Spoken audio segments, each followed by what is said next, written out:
Now am I audible? Yes, sir. एक बार students का ले लीजिए. ले लो सारा. So, what is this? What is this? Bubble wrap. Most of the countries, bubble wrap is banned because it's a very dangerous form.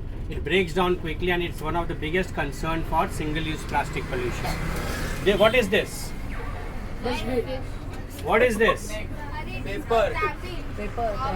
This is the latest honeycomb wrap, which is globally used and very good for environment. This is made up of recycled paper, and if I'll take it out and show you.